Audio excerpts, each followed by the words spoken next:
I do not believe in taking the right decision. I take a decision and make it right.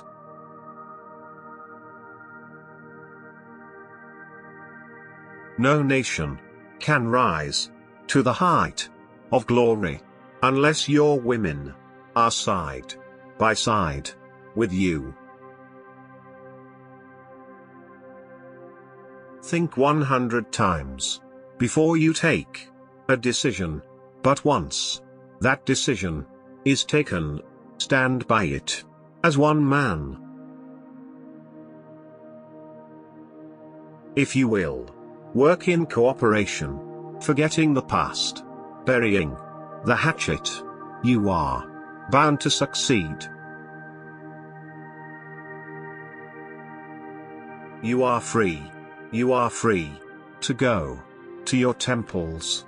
You are free to go to your mosques, or to any other place, or worship in this state of Pakistan. You may belong to any religion, or caste, or creed. That has nothing to do with the business of the state.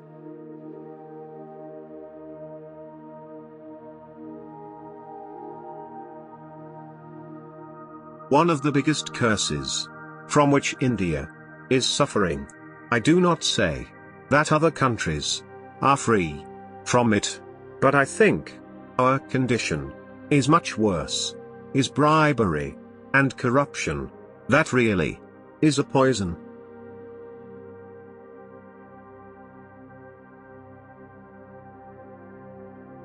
It is only with united effort and faith in our destiny that we shall be able to translate the Pakistan of our dreams into reality.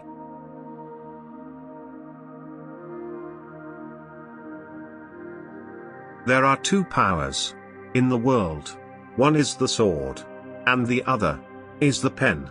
There is a great competition and rivalry between the two. There is a third power stronger than both, that of the women.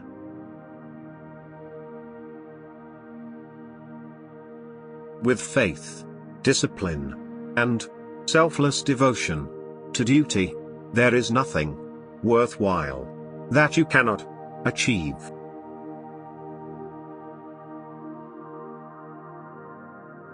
I cannot understand the logic of those who have been deliberately and mischievously propagating that the Constitution of Pakistan will not be based on Islamic Sharia. Islamic principles today are as much applicable to life as they were 1,300 years ago.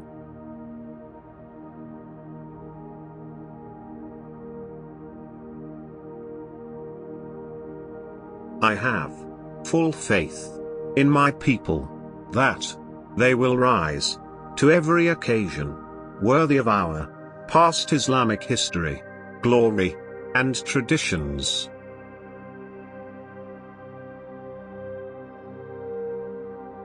We maintain and hold that Muslims and Hindus are two major nations by any definition or test of a nation.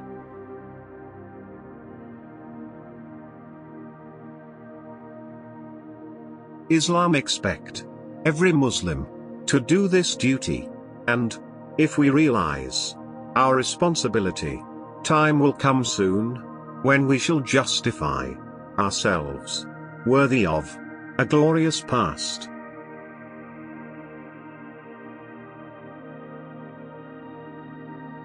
The story of Pakistan, its struggle, and its achievement, is the very story of great human ideals, struggling to survive in the face of great odds and difficulties.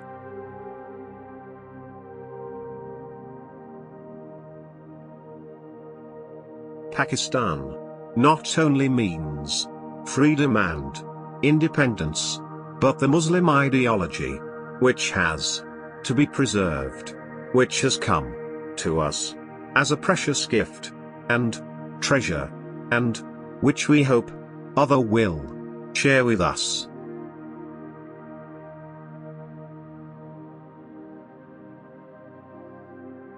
Any idea of a united India could never have worked, and, in my judgment, it would have led us to terrific disaster.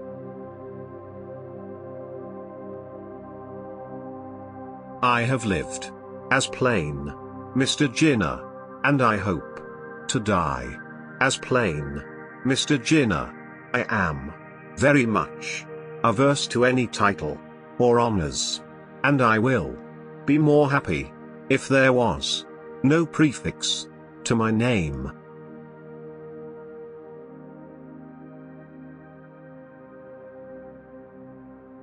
Democracy is in the blood of the Muslims, who look upon complete equality of mankind, and believe in fraternity, equality, and liberty.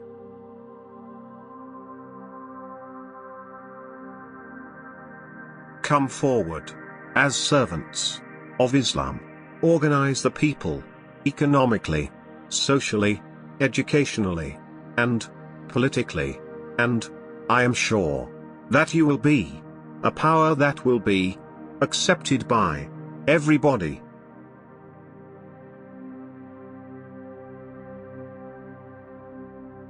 We should have a state in which we could live and breathe as free men, and which we could develop according to our own lights and culture, and where principles of Islamic social justice could find free play.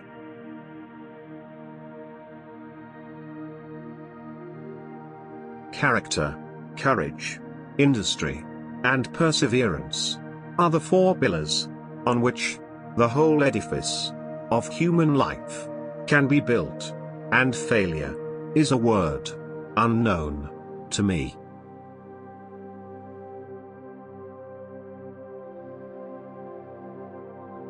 Religion should not be allowed to come into politics. Religion is merely a matter between man and God.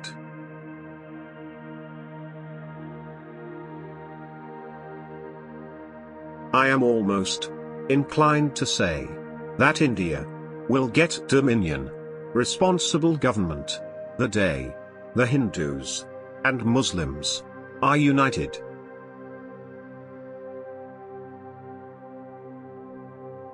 The first duty of a government is to maintain law and order, so that the life, property, and religious beliefs of its subjects are fully protected by the state.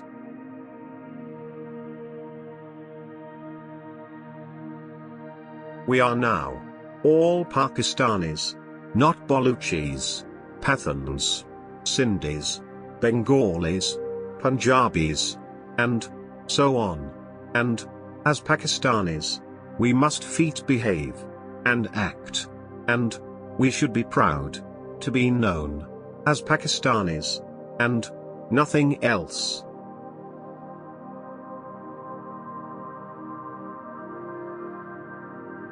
Think well before selecting your leader, and when you have selected him, follow him. But in case you find his policy detrimental to your interests, kick him out.